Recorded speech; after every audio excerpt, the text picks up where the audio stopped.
Free News-ի եթերում լուրերից դուրս քննարկումն է սկսվում, տաղավարում այսօր ես հյուրընկալել եմ քաղաքագետ Արություն Մկրտչյանի։ Բարև ձեզ, պարոն Մկրտչյան։ Չնայած անընդհատ թեմաները կրկնվում են, բայց դե ինչ արած, մեր շատ սիրելի Լավրովը այս անգամ ոչ թե ինչ-որ միտեղ էր ելույթ ունենում, սիրելին բնականաբար հասկացած շրջանակների մեջ, եկել էր Հայաստան։ Ինչ էր ասում այդ մարդը, ինչ էր բերել իր հետ։ Կամ իր այդ ծոցատետրում ինչ էր գրած։ Ես կարծում եմ Լավրովը հերթական անգամ Հայաստան կատարած այցի շրջանակում մի փոքր հումոր մտցնենք մեր խոսքի մեջ, Լավրովի լիստ էր հերթական բերել կամ Լավրովի նոր պլան էր բերել։ Ինչա դա ենթադրում իրենից։ Իհարկե նոյեմբերի 9-ի փաստաթղթին կրկին հրավերներ կատարել, այո, կրկին անգամ եռակողմ պայմանավորվածությունների շրջանակին հղում կատարել, կրկին անգամ նոյեմբերի 9-ի 9-րդ կետին հղում կատարել, սա կարծում եմ կուլիսներում ավելի շատ։ 3 գումարած 3-ը, որը չտեսնի հիմնադրման օրմանից չկա այդ հարթակում, բայց իրենք շարունակում են 3+3 ձևաչափ դա կոչել։ Հիմնականը սա էր։ Իհարկե Լավրովը Երևանում ուշագրավ, աղմկահարույց եւ հակահայկական հայտարարություններով եւս իր խոսքը համեմեց, երբ որ լրագրողը զենքի վաճառքի մասին շատ ուղիղ հարց տվեց, ստացավ շատ օլոր-մոլոր պատասխան, որ Հայաստանի Հանրապետությունը ռուսական զենքով օկուպացրել է ադրբեջանական տարածքները, այդտեղ իմ կարծիքով արտաքին գործերի նախարար Միրզոյանը կարծում եմ շատ ավելի կոշտ եւ կտրուկ պատասխան պիտի տար Լավրովին, որ Հայաստանի Հանրապետությունը երբեք օկուպացիայի մասնակից չի եղել, Հայաստանի Հանրապետությունը երբեք Ադրբեջանի տարածք չի օկուպացրել, դրա մասին խոսել են տարիներ շարունակ Մինսկի խմբի համանախագահները, այդ թվում Ռուսաստանի Դաշնությունը, երբեք Հայաստանի Հանրապետությանը Մինսկի խումբը եւ ՄԱԿ-ը որպես օկուպանտ պետություն չի ճանաչել։ Ընդհակառակը Հայաստանի Հանրապետությունը միշտ հանդես է եկել Ադրբեջան, Լեռնային Ղարաբաղի հայություն, Ադրբեջան, Հայաստանի Հանրապետություն այս հարաբերություններում Հայաստանի Հանրապետությունը որպես միջնորդ բանակցային կողմ, որը ունի ազդեցության լծակներ եւ հնարավորություններ ազդելու Լեռնային Ղարաբաղի հայության վրա, այս համատեքստում են մեզ դիտարկել, բայց ունենք մի իրավիճակ, որ Լավրովը հանդգնում է Երևանում հայտարարի, որ մենք օկուպանտ ենք, ու ցավոք սրտի արտաքին գործերի նախարարը տեղում պատասխանը չի տալիս, հետո էլ պատասխանը որպես այդպեսի նաեւ արտաքին գործերի նախարարության կայքեջում չի զետեղվում։ Եվ սա բաց թողում է, որը ես ուզում եմ արձանագրենք։ Սա էր Լավրովի այցից հետո սկսեցին արդեն զանգերը Ռուսաստանի Դաշնությունից, խոսքը ուղիղ զանգի մասին չէ, այլ հայտարարությունների տեսքով Զախարովանա տեղից ինչ որ ձայներ արձակում, դրանից հետո Պաշտպանության նախարարն Ռուսաստանի Դաշնության կրկին անգամ Հայաստանի Հանրապետության Սյունիքի մարզը վիճահարույց եւ ինչ որ խնդրահարույց քողի տակ ներկայացնում։ Իրենց հյուպատոսության թեման են հերթական անգամ առաջ բերում, Մատվիենկոին են պատրաստվում ուղարկել Հայաստանի Հանրապետություն։ Ես ուզում եմ մեր հայրենակիցներին այս փուլից հորդորել, որ Մատվիենկոյի այցի օրը նախանշված է արդեն,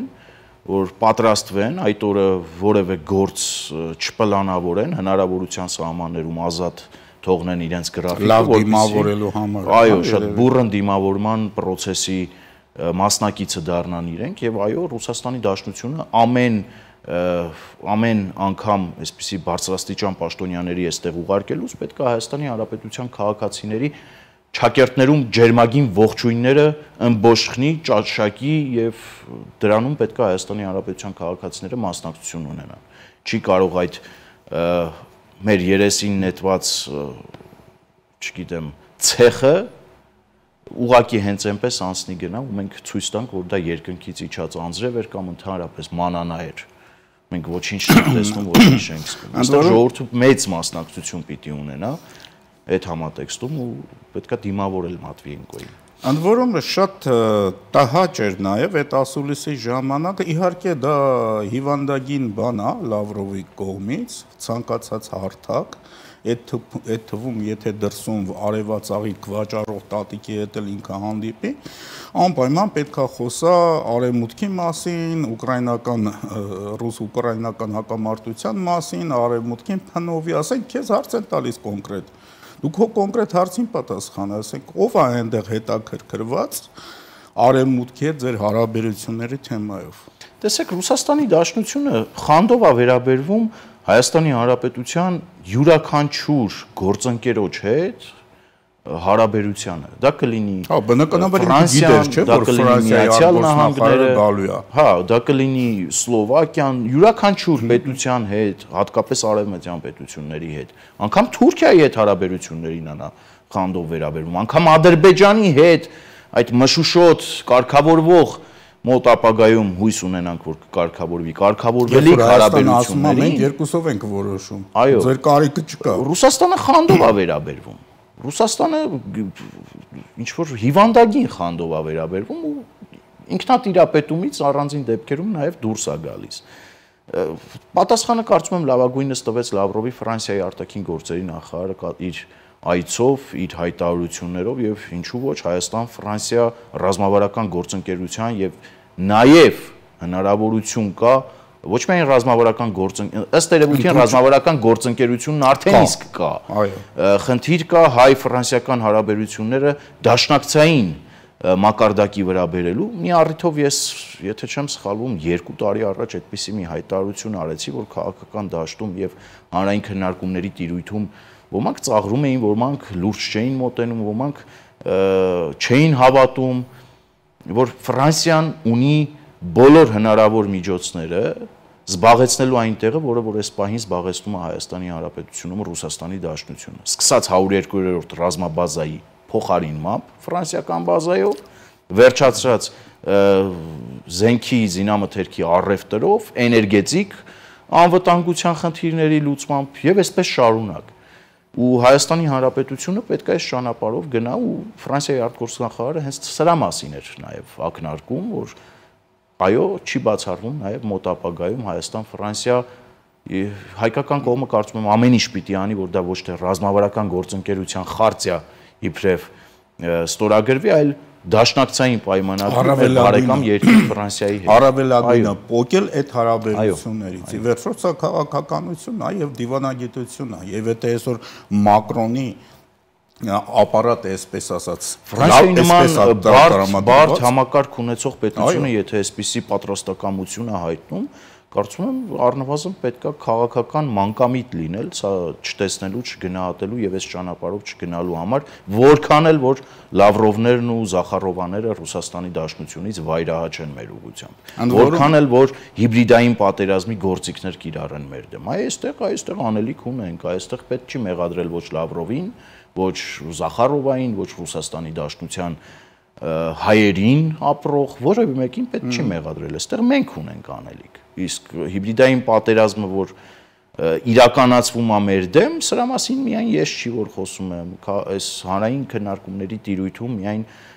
քաղաքասարակության եւ առանձին քաղաքական ուժերի ներկայացուցիչներ չի որ խոսում են, սրա մասին խոսում է Հայաստանի Հանրապետության ազգային ժողովի նախագահ Ալեն Սիմոնյանը։ Եվ շատ կոնկրետ է մատնանշում, Ռուսաստանի Դաշնությունն այդ հիբրիդային պատերազմը մեր դեմ իրականացնում, Ադրբեջանը կողքից դամա քաշում, դհոլ է խփում,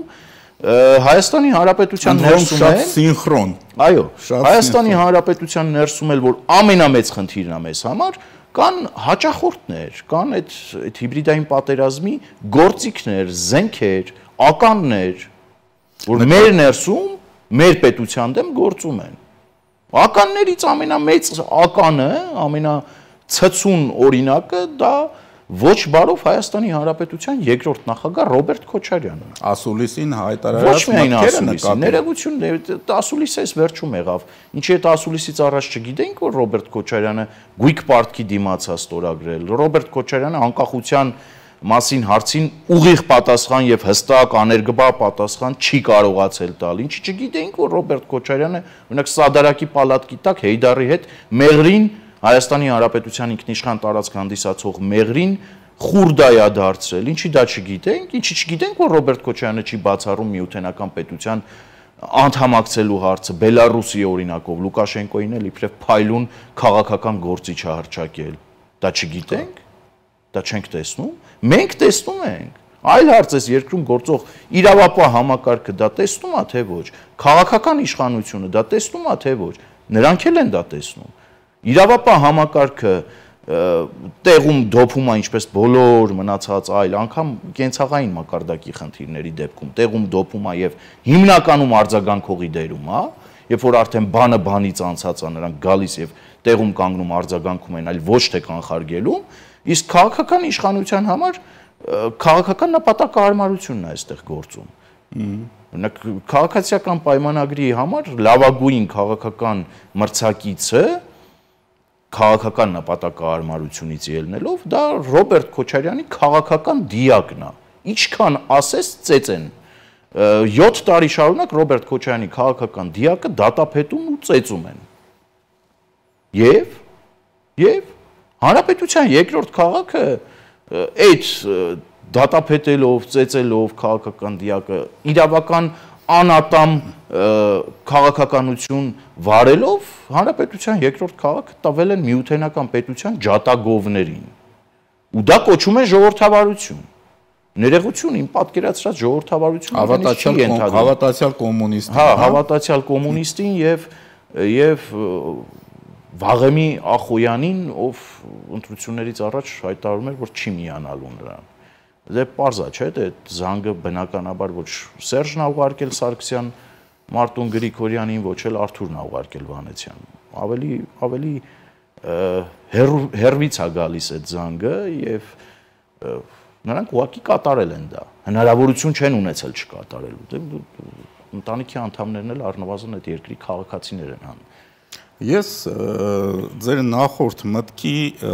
որպես ապացույց բերեմ երկու մեջբերում։ Ռուսաստանը տեղեկատվական գործողություններ է իրականացրել վարկաբեկելու հայկական ժողովրդավարությունը, սա ասել է ԱՄՆ պաշտպանության հետախուզական գործակալությունը, հայտարարել է պաշտոնապես, եւ դրանից հետո կամ դրան սինխրոն գալիս է Մաշա Զախարովայի հերթական հայտարարությունը, այն մասին, որ Ռուսաստանի դա ինչ որ հասարակական կազմակերպություն մեծ հումանիտար բեռ է պատրաստում ուղարկելու Հայաստան Արցախից բռնակախված մեր հայրենակիցներին օգնելու համար եւ նաեւ հիշատակում է նախորդ օգնությունն, ասում է 6 տոննա ուղարկել ենք 6 տոննա 120,000 մարդուն։ Առաջին նախագահ Տեր-Պետրոսյանը հանրահավաքներից մեկում 2007 թվականներին օգտագործում էր մի այսպիսի բան, թող ծալեն, փաթաթեն, օլորեն եւ տանեն իրենց համապատասխան վայր այդ մարդասիրական օգնությունը։ Ես այս սրանով կսահմանափակվեմ մարդասիրական օգնության մասով իմ արձագանքը այսպես հնչեցնելով, հույս ունենալով, որ Լեռնային Ղարաբաղի մեր քույրերն ու եղբայրները թամահ չեն անի այդ մարդասիրական օգնությանը։ Առնվազն կհիշեն, որ ամիսներ շարունակ իրենց սովամահերանում ռուսական խաղաղապահ զորքը ադրբեջանցի էկոակտիվիստների հետ միասին։ Առնվազն կհիշեն, որ ռուսական խաղաղապահ զորքը առանձին դեպքերում ադրբեջանցիներից հավ էր գողանում ու սովի մատնված Լեռնային Ղարաբաղի մեր հայրենակիցների վրա մի քանի անգամ թանկ վաճառում։ Առնվազն կհիշեն, որ Լեռնային Ղարաբաղը ռմբակոծությունների տակ հայտնվեց խաղաղապահների աչքի տակ։ Առնվազն կհիշեն, որ Լեռնային Ղարաբաղի մեր հայրենակիցներին տնից տեղից կտրեցին ռուս խաղաղապահներն ու անտուն դարձրին։ Հիմա էլ գիտեք այնպեսի տպավորություն է Հայաստանի Հանրապետության քաղաքական դաշտում էլ չէ, կային այդպիսի մարդիկ, որ կարտոշկի սերմով եւ սելիտրայով քաղաքացիներին առնում էին բառի բուն իմաստով ու այս մարդկանց մոտ թվում է, որ տուկի թելով, մարդկանց թվում է, որ պետքա բանը մարդկանց անտուն դարձնեն, թափառական դարձնեն, պանդուխտ դարձնեն ու դրա վրա հետո դա մեղմելու համար ինչ որ մարդասիրական օգնություններ հատկացնեն։ Ես առնվազն այսպես կպատասխանեմ, գնդակը նետելով Լեռնային Ղարաբաղի մեր հայրենակիցների դաշտ, հույս ունենալով, որ նրանք եւս շատ բուռն կարձագանքեն սրան ու ընդհանրապես չեն ընդունի այդ մարդասիրական օգնությունը։ Հայաստանի Հանրապետությունն էլ դե թող օրվա իշխանությունները որոշեն, հոգնել ենք այլևս օրվա իշխանություններին հորդորելով, որ եկեք աշխատեք, եկեք կառուցողական դաշտ, եկեք այս ամեն ինչի վերջը տվեք։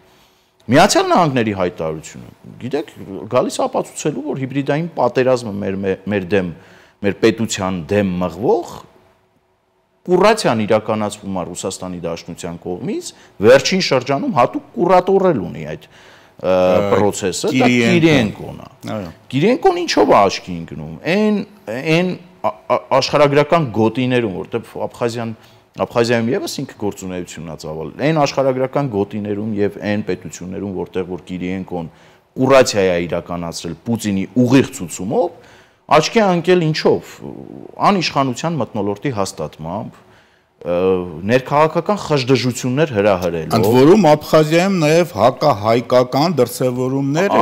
առաջացրել նույն այդ մարդը։ Ես շատ շնորհակալ եմ, որ հիշեցրեցիք։ Եվ այս համատեքստում Հայաստանի Հանրապետության իշխանությունների դիրքորոշումը առնվազն ինձ համար մշուշոտ է, հայտնի չէ եւ ուզում եմ իրենց ազդակղել, հիշեցնել, հորդորել, խնդրել, պահանջել, ում ոնց հարմար է թող ընդունի, որովհետեւ այնտեղ էլ կան շատ հետաքրքիր գործիչներ, որ բան է էլի, կապրիզներով են այսպես առաջնորդվում եւ ունեն սեփական նախասիրությունները։ Տիկնայք եւ պարոնայք, սկսեք գործել։ Այդ 50+1-ը, որ դուք ձեր առաջ դրել եք, առանձին դեպքերում 60+1-ը, որ դուք ձեր առաջ դրել եք 2026-ին հասնելու համար, դասականի խոսքերով էլի ասեմ, ճակերտավոր, այդ խիարը կարա թարս բուսնի։ Ու ժողովրդավարության քողի տակ, որ մենք ժողովրդավար ենք, մենք ժողովրդավարական պետություն ենք, ներողություն այդ ժողովրդավարական պետության մեջ կոռուպցիոներները շարունակում են մեր հետ միասին այդ օդը,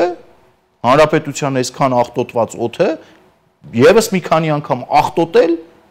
ու շնչել։ Պարոն Մկրտչյան, այդ թալանչիները շարունակում են մեր շուրջը ապրել։ Հատիկ-հատիկի մասին հիմա կհայտարարեն ես առաջարկում եմ դուք հիշեք ձեր ասելիքը, այժմ մեզ մոտ կարճատև դադար է ու շարունակենք։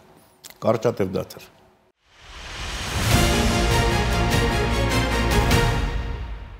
Շարունակենք։ Խոսում ենք ինչի մասին, որ այս մթնոլորտը թոթափելու համար որվա իշխանությունները ցուցաբերում են հանցավոր անգործություն կամ միտումնավոր անուշադրություն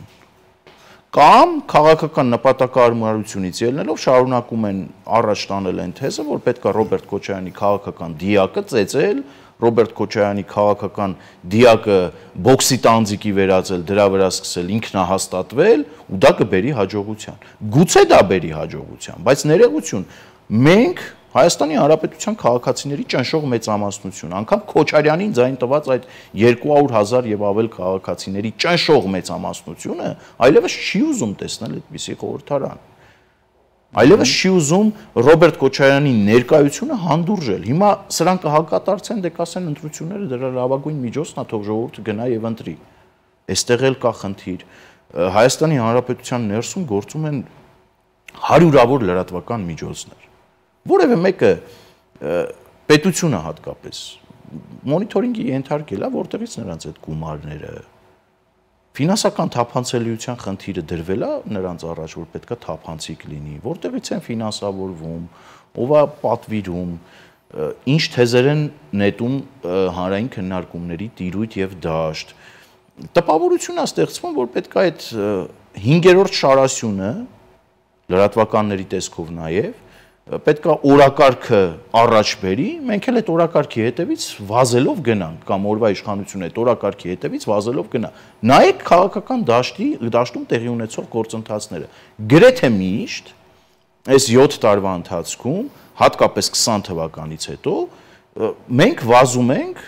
այդ վարձու գրչակների կողմից նետված օրակարգի հետևից։ 5-րդ շարասյան ներկայացուցիչների կողմից ձևավորվող օրակարգների հետևից։ Դա հիբրիդային պատերազմի մասնիկ։ Դա հիբրիդային պատերազմի գործիք է, գործիք են այդ մարդիկ, որովհետև տեսեք, երբ որ ես ներողություն որ ընդհատում եմ, երբ որ ես մեջ բերեցի այդ Զախարովայի ասածը, այստեղ մի ուղիղ շահառու կա, հա, իրանց մտքում։ Իրենք իրենցով են անում Արցախի մեր հայրենակիցներին, իրենց թվում է թե խոսքի մի 2 կիլո շաքարավազ 3 հատ ձեթ տալով 2 կիլո շաքարավազ չի 2 կիլո ոսկի է ներողություն, եթե իրանք մտածում են որ դրանով պետք է իրանք երևի թե թվալու է թե դրանով այս մարդկանց ովքեր տնազուրկ, կունեզուրկ են դարել ու այսօր փախստականի կարգավիճակով Հայաստանում են այդ մարդիկ արդեն իրենց համար կծառայեն որպես թողներեն Արցախի մեր հայրենակիցները որպես գործիք։ Այդպես է։ Ես փաստեմ 2023 թվականին, երբ որ Լեռնային Ղարաբաղը հայաթափվեց, այդ ժամանակ Ռուսաստանի Դաշնության անվտանգության խորհրդի քարտուղարն է, ինչն է, չգիտեմ, նախկին նախագահ Մեդվեդևը Twitter-յան գրառմամբ հանդես եկավ, ինչ էր ասում։ Ասում էր, որ Հայաստանի Հանրապետության այնպիսի տպավորություն էր Մեդվեդևի հայտարարությունը կարդալուց, որ տպավորությունն է, որ Հայաստանի Հանրապետությունն է հարձակվել Լեռնային Ղարաբաղի վրա։ Ու ինչ էր ասում, այնտեղ ուղիղ ֆիզիկական սպառնալիքի մասին էր խոսք գնում, որ պետքա վարչապետին շարքից հանել, արանքից հանել, պետքա Լեռնային Ղարաբաղի մեր քույրերն ու եղբայրները հարցեր ուղղեն եւ այլն եւ այդպես շարունակ։ Նրանք Լեռնային Ղարաբաղի մեր հայրենակիցներին Լեռնային Ղարաբաղը դատարկելու ընթացքում եւ այդ պլանները գծելու ընթացքում հենց դա էլ հենց հիմնական խաղադրույքը դրա վրա են կատարել, որ Լեռնային Ղարաբաղից 110-120 մարդ մտնելու է Հայաստան, գազազած ինչպես սպարապետներ ասում կմտնի Հայաստանի Հանրապետություն ու սրբելով կգնա իշխանություն կփոխվի, նրանք այդ են հաշվի առել, շարունակում են դրա վրա խաղալ, ներսի գործիքները դեպի այդ կողմ են գործիքները կլասիկ գործիքները դրա դեղատնային կլասիկ գործիքները ինչ են անում, սկսում են կրակի վրա ձեռքերը տաքացնել, սկսում են Լեռնային Ղարաբաղի մեր հայրենակիցների էմոցիաների եւ հույզերի վրա խաղալ։ Այս պարագայում կրակի վրա ռուսական ձեթ լցնել, ռուսական անորակ, չգիտեմ, բենզին լցնել, ինչ ասես անում են։ Ու ինչ են անում, արցախցիների հույզերի ու էմոցիաների վրա են խաղում։ Տարածքային կորուստն են մեջ բերում։ Խոսում են արցախցիների սոցիալական խնդիրների մասին։ Իրականում այդ մարդիկ ունեն խնդիրներ եւ դա նորմալ է, որովհետեւ 100-120 հազար մարդ իր բնորանից արմատախիլ է արվել եկել է Հայաստանի Հանրապետություն ու հատուկ մեր Արցախի քույրերի ու եղբայրների համար հիշեցնեմ, որ չկա աշխարհում երևի թե չկա օրինակ, որ 100-120 հազար փախստական տարերային կերպով մտնի Հայաստանի Հանրապետության չափերի չափ պետություն մտնի մի քանի օրում 3-4 օրում Հայաստանի Հանրապետություն կամ նմանատիպ այլ պետություն ու մեկ արցախցի փողոցում վրանի տակ չգիշերի իսկ մենք կարողացել ենք պատվով դա անել ի պատիվ մեր հայրենակիցների ի պատիվ ինչու ոչ նաև կառավարության մենք կարողացել ենք այդ խնդիրը լուծել որ մեր քույրերն ու եղբայրները մեկ օր մեկ գիշեր դրսում վրանի տակ չանցկացնեն այնինչ ես հիշեցնեմ նրանց որ 90-ական թվականներին երբ որ Աղդամ քաղաքը Լեռնային Ղարաբաղի մեր հայրենակիցները ազատագրել էին կամ գրավել էին Բաքվի կենտրոնում վրանային ավան էր ձևավորվել ավելին Ալիևը մինչև վերջերս այդ վրանային ավանը այո պահպանել էր օգտագործում էր եւ ես մի օրինակ էլ հիշեցնեմ շատ ակնառու օրինակ էր երբ որ մերոնք գաղթում էին բառը հեչ լավ է չի բայց դե երբ որ մերոնք գալիս էին Հայաստան Արցախի մեր հայրենակիցները ադրբեջանցիները պարտադրված մերոնց տալիս էին ջուր շշերով ջուր եւ ինչ էին անում մերոնք բոլորը վերցնում են որտեղ պետք չէր կոնֆլիկտներ նրանք ամեն ինչ էլ պատրաստ էին իրենց անցակետում էին տալիս հենց հատում էին մոտենում էին Հայաստանի սահմանին այդ շշերը շպրտում էին այ հիմա նույն կերպ պետք է վարվել ռուսական այս հումանիտար օգնության հետ եւ տանել լցնել դրանց մի փոքր չէ լավ էլ կասկածով են վերաբերվում դրան որ նրանք դա կանեն ինչու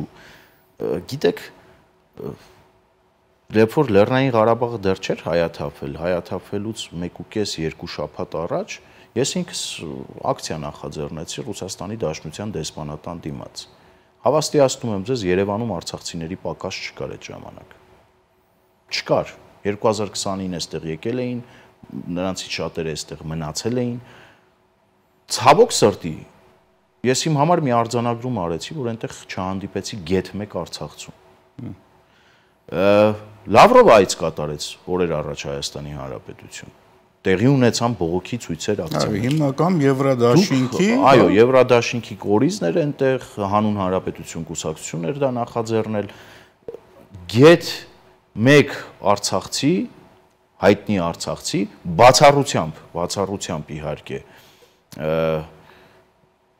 պետքա հիշեմ անունը անպայման, բացառությամբ իհարկե մեկ արցախցու, ով հայտնի է նաև իր հրապարակային ելույթներով, ես այնտեղ այլ արցախցու չհիշեցի։ Իրականում չտեսա, չֆիքսեցի, իմ աչքին չառավ։ Մատվիենկոն է գալիս, հարգելի արցախցիներ։ Ձեր խնդրումը, պահանջը, ձևակերպեք, դուրս եկեք, բուրըն դիմավորման արժանացրեք Մատվիենկոին Չակերտներում։ Եթե սա չեք անում, ներողություն, Ֆրանսիայի դեսպանատուն ձեր երթերը, ՄԱԿ-ի գրասենյակ ձեր երթերը առնվազն անհասկանալի են։ Ինչպես որ անհասկանալի էր ժամանակին, օրինակ Արայիկ Հարությունյանի քաղաքականությունը վարվող, երբ որ ինքը շարունակաբար պահանջներ էր ներկայացնում մարդասիրական քողի տակ իհարկե, պահանջներ էր ներկայացնում եվրոպական պետություններին եւ Ֆրանսիային, բայց զուգահեռ իրականության մեջ ողջունում էր Դոնբասի օպերացիան եւ հայտարարում էր, որ Դոնբասն ազատագրելուց հետո Ռուսաստանը կգա Լեռնային Ղարաբաղ։ Ախր այս ամեն ինչն ունենալով սեփական աչքի առաջ ու ոչինչ չձեռնարկել կամ առնվազն ձեռնարկելուց էլ այլ թիրախների հարվածել, առնվազն մեզ համար անհասկանալի է։ Իսկ Կիրիենկոներին եւ Ռուսաստանի Դաշնության հետ Լուբյանկայի նկուղում նստած հայտնի կուրատորներին մի բան կարող ենք ասել, որ Հայաստանի Հանրապետության ներսում, եթե նրանք խաղադրույքը կատարել են Արցախահայության վրա, Հայաստանի Հանրապետության ներսում պետության մեջ պետություն չի լինելու, որքան էլ որ փորձեն, իսկ այդ փորձերն էլ չէ, զուգահեռ զուգորդվում, իրականացվում ընտրում են ազգային ժողովի նախագահ, ընտրում են ինչ-որ պատրաստվում են ընտրեն նախագահ, ես կարծում եմ այս տեմպերով որ գնա երևի թե կընտրեն Ստեփանակերտի քաղաքապետ, որ քաղաքի մաքրությամբ զբաղվի, նոնսենս է իրականում, էլի ասենք, խենթանոց է սա։ Պետության մեջ պետություն չի լինելու։ Այս հաղորդումը տեսագրվում է, սա մեր հեռուստադիտողների համար եմ ասում, Հանրապետության տոնի օրը։ Եվ Սարդարաբադի խորհուրդը շատ կարևոր է մեր ժողովրդի համար։ Պետք է հիշեն, ինչ տեղի ունեցավ, ոնց էր հնարավոր, որ մի բուրազգը ցեղասպանությունից փրկված կարողանար իր մեջ ուժ գտնել եւ չջախջախել, ասենք, թուրքական ամենաընտիր դիվիզիային։ Եվ որի մասնակցում էին ներողություն Արցախյան գնդերը։ Մարշալ Բաղրամյանն էլ ինքը։ Մարշալ Բաղրամյանը, հա, բայց ես որպես քանակություն եւ որպես գլխավոր զինուշ նաեւ Արցախյան գնդերն էին մասնակցում։ Ես ձեր թույլտվությամբ թույլ տվեք այդ համեմատականները չտանեմ, որովհետեւ բավականին կոպիտ համեմատականներ կանեմ ու գուցե նաեւ ինչ որ առումով Լեռնային Ղարաբաղի մեր քույրեր եղբայրներից շատերին էլ նեղացնեմ, այն ազնիվ հատվածին ես։ Դե բերեք չնեղացնենք, առավել ամեն դեպքում թույլ տվեք այդ համեմատականը չտանեմ, որովհետև իրականում դե եկեք համեմատենք, էլի, Սարդարապատում ինչ տեղի ունեցավ, համազգային զարթոնք, համազգային դիմադրություն, որևէ մեկը չէր հավատում եւ ուժերն էլ անհավասար էին, որ հաջողությամբ դա կպսակվի, բայց դա պսակվեց հաջողությամբ։ Ինչ տեղի ունեցավ Լեռնային Ղարաբաղում, եկեք ընդհանրապես մի բան ասեմ, Ադրբեջանին կամ Ադրբեջանի միջոցով Ռուսաստանին հանձնվեց բանձիկը վրան մի քանի միլիարդ դոլարի զենք զինամթերք, դա ռուսական էր թե ռուսական չէր, դա էլ դնենք մի կողմ։ Դա տեղի ունեցավ։ Ավելին չասեմ, որպեսզի մարդիկ իրենց եկեք չասենք, մանավանդ մեր եթերաժամն էլ ցավոք սպառվեց։ Առավել եւս, որ ես տարբեր առիթներով ասել եմ, իմ դիրքորոշումներում հատուկ պնդեմ, որ ոչինչ չի փոխվել։ Եթե ուզում ես անկախություն, եթե ուզում ես ազատություն, այդ ազատությունն ու անկախությունը գին ունի։ ու դու պիտի պատրաստ լինես այդ գինը վճարես, ու դու պատրաստ պիտի լինես այդ զրկանքները կրես, զոհեր տաս, գուցե առանձին դեպքերում շատ զոհեր տաս, ապացուցես, որ դու արժանի ես այդ ազատությանը, այդ անկախության, ու դա ուղղակի բառեր չի։ Ցավոք սրտի մենք ունենք այլ իրավիճակ, հույսը հիմնականում Հայաստանի Հանրապետությունն էր, հույսը հիմնականում Հայաստանի Հանրապետության քաղաքացիներն էին, Հայաստանի Հանրապետությունն ու նրա քաղաքացիները տարիներ շարունակ ոչինչ չխնայեցին այդ հույսի կատարման համար, ամենաթանկը իրենց որդիների կյանքը դրեցին զոհասեղանին, տարիներ շարունակ պետական բյուջեից միլիարդավոր դրամների եւ դոլարների ընդհանուր դոտացիաներ ուղարկվեց Լեռնային Ղարաբաղ, արդյունքում ինչ ունենք։ Ունենք դատարկված այլևս ցավոք սրտի Լեռնային Ղարաբաղ, ունենք Լեռնային Ղարաբաղի շատ հայրենակիցներ, որ իրենք էլ հավատացել են այդ գաղափարին ու իրենք իրենց մասով ամեն ինչ տվել են, բայց նաև ունենք մի ստվար զանգված, որ այդ քողի տակ հարստահար է, բորրի կարգավիճակով տարիներ շարունակ այնտեղ ապրել է ու ցավոք սրտի դեռ եկել է Երևանում էլ բորրի կարգավիճակով շարունակում է ապրել, հարստանալ, ինքնահաստատվել։ Այս տարանջատումը պետք է մտցնել, որտեղ կան ազնիվ, պարկեշտ մարդիկ, որ իրականում նրանց հոգեվիճակը այնքան էլ լավը չի, այնքան էլ լավ պայմաններում չեն գտնվում։ Եվ կան բորրեր, հիմնականում ռազմաքաղաքական եզրույթի տակ պահկված նախկին պաշտոնյաներ, որ այսօր էլ Հայաստանի Հանրապետությունում մայրաքաղաք Երևանում բորրի նման պատտվում են։ Այդ շրջանակի հետ ես խնդիր ունեմ, այդ շրջանակի իմ համար։ Պարոն Մկրտչյան, մեր եթերաժամը ցավոք սպառվեց։ Շնորհավոր Հանրապետության տոնը։ Այո, շնորհավոր առաջին Հանրապետության տոնը, եւ սա պետքա նաեւ մեզ համար ճանապարհ լինի, սա պետքա մեր համար ուղեցույց լինի, որ Հայաստանի Հանրապետությունը անկախ, ինքնիշխան, սուվերեն պետություն է, առնվազն այդ ճանապարհը բռնած է եւ մեզ այդ ճանապարհից շեղել ուղղակի չի հաջողվի, որքան էլ որ յան ազգանուն կրող օտարերկրահատուկ ծառայությունների գործակալները այստեղ փորձեն